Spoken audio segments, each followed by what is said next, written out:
ओम शांति। आइए सभी मिलकर सुनते हैं कहानी जग के नाथ जगन्नाथ। एक बार गोस्वामी तुलसीदास जी महाराज को किसी संत ने बताया कि पूरी जगन्नाथ जी में तो साक्षात भगवान ही दर्शन देते हैं। बस फिर क्या था, यह सुनकर तुलसीदास जी महाराज तो बहुत ही प्रसन्न हुए और अपने इष्ट देव का दर्शन करने श्री जगन्नाथपुरी चल दिए। महीनों की कठिन और थका देने वाली यात्रा के उपरांत जब जगन्नाथपुरी पहुँचे तो मंदिर में भक्तों की भीड़ देखकर प्रसन्न मन से अंदर प्रविष्ट हुए। जगन्नाथ जी का दर्शन करते ही उन्हें बड़ा धक्का सा लगा। वे बड़े निराश हो गए और विचार किया कि यह हस्त विहीन देव जगत के सबसे सुंदर और नेत्रों को सुख देने वाले मेरे इष्ट श्री राम नहीं हो सकते।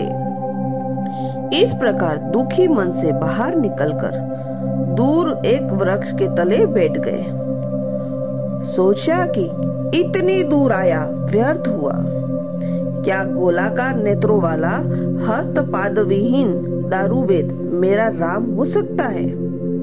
कदापि नहीं। रात्रि हो गई। थके मादे भूखे प्यासे तुलसी का अंग टूट रहा था। अचानक एक आहट हुई। वे ध्यान से सुनने लगे। बालक, अरे बाबा।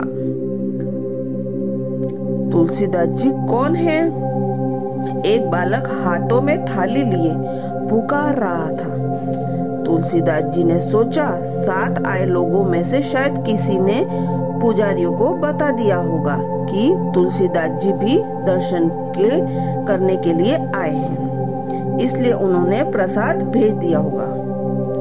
उठते हुए बोले, हाँ भाई, मैं ही हूँ तुलसीदास। बालक ने कहा, अरे आप यहाँ हैं? मैं बड़ी देर से आपको खोज रहा हूँ। लीजिए, जगन्नाथ जी ने आपके लिए प्रसाद भेजा है। तुलसीदास जी बोले, भैया कृपा करके इसे वापस ले जाइए। बालक ने कहा, आश्चर्य की बात है, जगन्नाथ का भात जगत पसारे हाथ, और वह भी स्वयं महाप्रभु ने भेजा, और आप स्वीकार अस्वीकार कर रहे हैं। कारण? तुलसीदास जी बोले, अरे भाई, मैं बिना अपने इष्ट को भोग लगाए कुछ ग्रहण नहीं करता। फिर यह जगन्नाथ का जूठा प्रसाद जिसे मैं अपने इष्ट को समर्पित न कर सकूं, यह मेरे किस काम का? बालक ने मुस्कुराते हुए कहा, अरे बाबा, आपके इष्ट ने तो ही भेजा है। तुलसीदास जी बोले, यह हस्तपादविहीन दारूमती मेरा इष्ट नहीं हो सकता। बालक ने कहा, फिर आपने अपने श्री रामचरितमानस में यह किस रूप का वर्णन किया है? बिन पद चलहि सुनहि बिनु काना, कर बिनु कर्म करहि विधि नाना, आनंद रहित सकल रस भोगी, बिनु बानी बक्ता बढ़ चोगी। अब तुलसीदास जी की भाव भंगिमा देखने लायक थी। नेत्रों से अश्रु बिंदु, मुख से शब्द नहीं निकल रहे थे। थाल रखकर बालक यह कहकर अदृश्य हो गया कि मैं ही तुम्हारा राम हूँ। मेरे मंदिर के चारों द्वारों पर हनुमान का पहरा है। विभीषण नित्य मेरे दर्शन को आता है। कल प्रातः तुम भी आकर दर्शन कर लेना।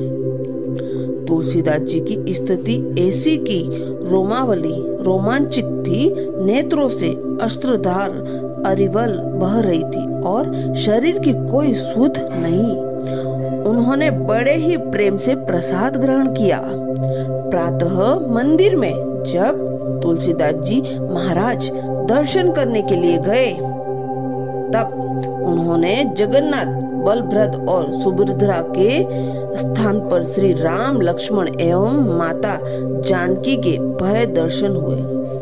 भगवान ने भक्त की इच्छा पूरी की। जिस स्थान पर तुलसीदास जी ने रात्रि व्यतीत की थी, वह स्थान तुलसी चौरा नाम से विख्यात हुआ। वहां पर तुलसीदास जी की पीठ बड़छाता मठ के रूप में प्रतिष्ठित है। जग के जगन्नाथ की जय हो। अच्छा, ओम शांति।